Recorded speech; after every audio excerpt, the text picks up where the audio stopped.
galera do bem, conectados ao NEC TV. Retornamos para mais um Toque de Fé. Eu sou Severina, ou Tia Sé, como muitas pessoas me chamam, trabalhadora do SEBEM. E tenho muito prazer em estar aqui, levando a doutrina espírita para bem perto de você. Hoje, nós vamos refletir no capítulo do Evangelho segundo o Espiritismo, Não Vim Destruir a Lei. Então vamos começar lendo Mateus capítulo 17, versículos 18. Não penseis que vim destruir a lei ou os profetas. Não vim para destruí-los, mas para dar-lhes cumprimento. Porque em verdade vos digo que o céu e a terra não passarão até o último J e o último ponto. Começamos por Moisés. Há duas partes distintas na lei mosaica. A lei de Deus, promulgada sobre o Monte Sinai, ou seja, os 10 mandamentos, e a lei civil ou disciplinar, estabelecida por Moisés. Uma é invariável, a outra é apropriada aos costumes e ao caráter do povo e se modifica com o tempo. Então, naquela época, Moisés não separou a lei, deu para aquele povo como se fosse divino. E Moisés teve que colocar dessa forma, porque se ele não dissesse para aquele povo ainda embrutecido que as leis disciplinares vinham dele e não de Deus, o povo não ia cumprir. E Jesus disse: não penseis que vim destruir a lei ou os profetas. Não vim para destruí-los, mas para dar-lhes cumprimento. E eu pergunto a vocês, a que lei ele estava se referindo? Essa primeira observação é muito importante. Jesus foi contrário ao apedrejamento da mulher adúltera, que dizia da lei de Moisés que fosse apedrejada. E quando Moisés dizia olho por olho, dente por dente, Jesus disse-lhe, dai-lhe a outra face. Todas essas partes que foram alteradas pelo Mestre diziam única e exclusivamente a lei disciplinar de Moisés. Tanto é que ele resume no amar a Deus acima de todas as coisas e ao próximo como a si mesmo. No tocante à lei provisória de Moisés, ele modificou e muito. Jesus disse, essa lei, que é a divina, é de todos os tempos e de todos os países e tem por isso mesmo um caráter divino. Todas as demais são leis estabelecidas por Moisés, obrigado a manter pelo temor um povo naturalmente turbulento e indisciplinado. Ele tinha que usar o temor, a força, mas só a ideia de Deus terrível podia impressionar homens ignorantes em que o senso moral e o sentimento de justiça estavam ainda pouco desenvolvidos.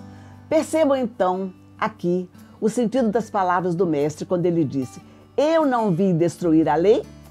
Ele se referia às leis divinas, não às transitórias. A primeira revelação, ela é personificada na figura de Moisés. A segunda revelação veio com Jesus, que é a lei do amor. A revelação fundamental, vivenciada e exemplificada por Jesus.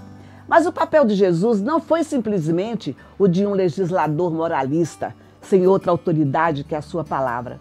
Ele veio cumprir as profecias que haviam anunciado o seu advento. Eis porque encontramos nessa lei o princípio dos deveres para com Deus e para com o próximo, que constitui a base da doutrina de Jesus. Jesus combateu o abuso das práticas exteriores e as falsas interpretações. Por essas palavras, o céu e a terra não passarão enquanto não se cumprir até o último J. Jesus quis dizer que era necessário que a lei de Deus fosse cumprida, ou seja, que fosse praticada sobre a terra, em toda a sua pureza, com todos os seus desenvolvimentos e todas as suas consequências. Jesus veio ensinar aos homens que a verdadeira vida não está na terra, mas no reino dos céus. Ensinar o caminho que os conduz até lá, os meios de se reconciliar com Deus e os advertir sobre a marcha das coisas futuras para o cumprimento dos destinos humanos. O Espiritismo, a doutrina espírita, é a terceira revelação. É a nova ciência que vem revelar aos homens por meio de provas irrecusáveis a existência e a natureza do mundo espiritual e suas relações com o mundo material. Ela nos mostra esse mundo não mais como sobrenatural, como uma das forças incessantemente atuantes da natureza, como a fonte de uma infinidade de fenômenos até então incompreendidos. A doutrina espírita agrega, São ensinos trazidos pela espiritualidade sob a coordenação de Jesus. Ela não é personificada numa única pessoa, em Kardec. Ela é coletiva, porque ela representa as vozes dos espíritos, orientado, coordenado por Jesus. Até agora, a humanidade da era cristã recebeu a grande revelação em 3 aspectos essenciais. Moisés trouxe a missão da justiça. Jesus, o evangelho, a revelação inseparável do amor.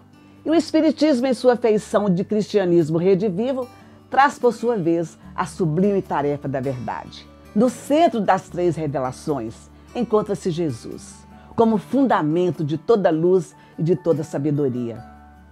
É que, com amor, a lei manifestou-se na terra do seu esplendor máximo.